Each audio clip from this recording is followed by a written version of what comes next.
Hoje eu quero falar aqui um pouco entre a diferença da nutrição ocidental e a dietoterapia chinesa. Então, quando nós falamos da nutrição ocidental, nós estamos falando aí da questão principalmente dos 5 nutrientes, da questão dos carboidratos, proteínas, lipídios, vitaminas e minerais.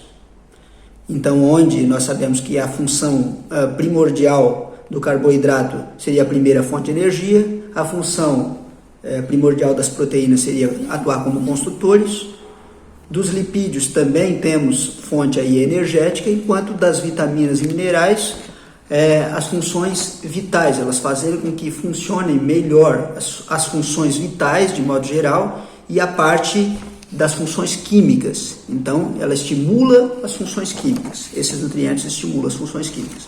E aí nós temos os macronutrientes e os micronutrientes, ou seja, os macronutrientes, aqueles alimentos que nós precisamos de maior quantidade no dia a dia, que são super importantes, proteínas, carboidratos, lipídios, e aqueles que nós precisamos em menor quantidade, porém extremamente importante, que são as vitaminas e minerais. Pois bem, a dietoterapia chinesa, que vem antes da nossa nutrição ocidental, ela tem um pensamento de que nós tratamos a parte energética funcional, ou seja, quando nós tratamos a nossa célula para que ela funcione muito bem, todo o corpo tende a funcionar melhor independente da doença. O que mais se aproxima da dietoterapia chinesa é a nutrição funcional hoje.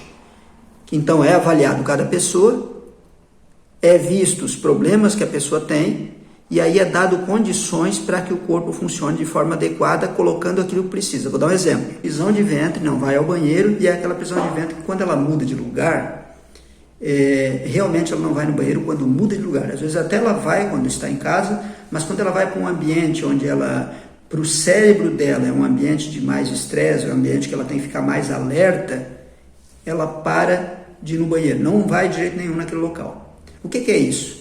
Isso nós sabemos hoje que é falta de magnésio.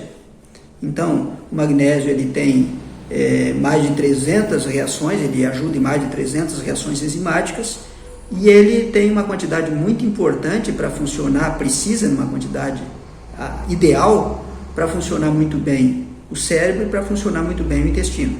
Quando o cérebro entende que a pessoa está numa condição de luta, fuga, algo diferente do dia a dia, sob estresse, ele precisa de mais energia. Onde é que ele vai buscar essa energia? No magnésio. Claro que em outros nutrientes também, mas principalmente no magnésio. E aí, se tiver pouco magnésio no organismo, ele vai buscar de vários lugares do corpo. Um dos lugares é o intestino. Nesse momento, a pessoa tem energia suficiente para aquilo que ela precisa, estar em alerta, e tem pouco magnésio no intestino, o que vai causar prisão de ventre dessa maneira que eu falei. Dentro da dietoterapia chinesa, nós indicamos um mix de semente de linhaça, numa certa quantidade, para fazer um suco. Tem vários outros tratamentos, mas eu vou falar aqui de alguns.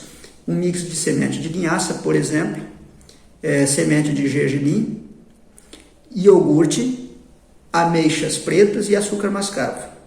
Se você pegar o conhecimento atual e ver a tabela nutricional de cada um dos elementos, você vai ver que 100 gramas de cada nutriente desse tem muito magnésio, E essas quantidades todas que a gente faz um mix, tem a quantidade suficiente para o corpo funcionar bem.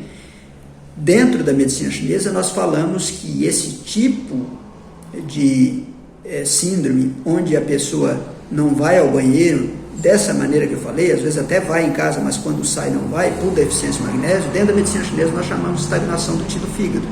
E aí os alimentos que eu falei são os alimentos necessários, que já foram vistos há milhares de anos, que servem para melhorar a estagnação do TI do fígado e por si só melhorar a questão da prisão de ventre. E se olharmos a tabela nutricional, nós vamos perceber que eles têm magnésio. Então o mesmo pensamento, mesmo que seja por linhas diferentes, ele no final ele tem que fechar, ok? Outro exemplo, quando uma mulher, por exemplo, tem ovário policístico. Então, ovário policístico, ela foi ao médico tratar o ovário policístico e tomou um remédio. Ok, mas nós sabemos que esse remédio não tratou a causa do ovário policístico. E qual é a causa do ovário policístico? Uma resistência periférica à insulina. Então, quando você dá os alimentos corretos que vão melhorar esse problema, ou você retira os alimentos que vão piorar esse problema, você dá todas as condições para que a pessoa melhore na sua causa. Isso é muito importante. Então, dentro da medicina chinesa, nós temos a dietoterapia que faz isso. E nós temos a fitoterapia chinesa, que ela também atua de forma energética funcional. E aí, claro, ela vai mexer na enfermidade de uma forma mais direta. E a alimentação vai mexer numa enfermidade de uma forma de fazer com que os órgãos funcionem bem, para que lá no final você tenha mais saúde. Então, por exemplo, fadiga. Quando a pessoa tem muito fadiga, dentro da medicina chinesa, nós dissemos que principalmente ela tem uma deficiência ou do baço ou do rim. Se nós formos para a dietoterapia e vermos quais os alimentos que fortalecem o baço e o rim, de modo geral, são alimentos que, vendo a tabela nutricional deles, eles têm muitas vitaminas do complexo B. E nós sabemos, modernamente, que as vitaminas do complexo B, elas são essenciais para a mitocôndria, que é a parte da célula que faz a respiração celular, ou seja, que dá energia a nós, precisa deste tipo de nutriente. Se tiver esse nutriente da forma adequada, a célula vai ter energia adequada e a pessoa vai ter energia adequada. Não vai ser aquela pessoa que cansa o tempo todo. Então, uma pessoa que cansa o tempo todo, muitas vezes ela tem um problema lá na microbiota intestinal, que pode ser melhorado com alimentação específica, mas tem que ver exatamente qual é o padrão, qual é o síndrome dentro da medicina chinesa. Dependendo da síndrome, nós vamos indicar um alimento. E se depois você olhar esses alimentos, não de acordo com a medicina chinesa, mas esses alimentos de acordo com a bioquímica, a biologia moderna, nós iremos perceber que eles têm muitos nutrientes que vão fazer aquela célula funcionar bem, nesse exemplo aqui, o complexo B.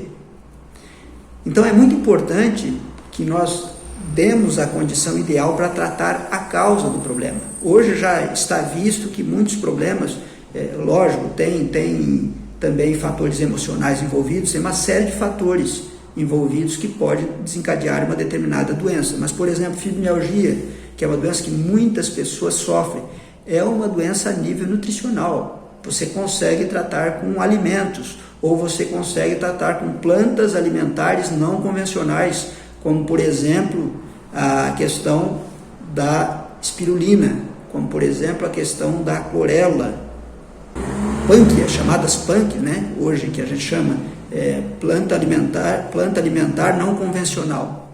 Esses alimentos, eles têm um fator muito importante no tratamento de determinadas doenças.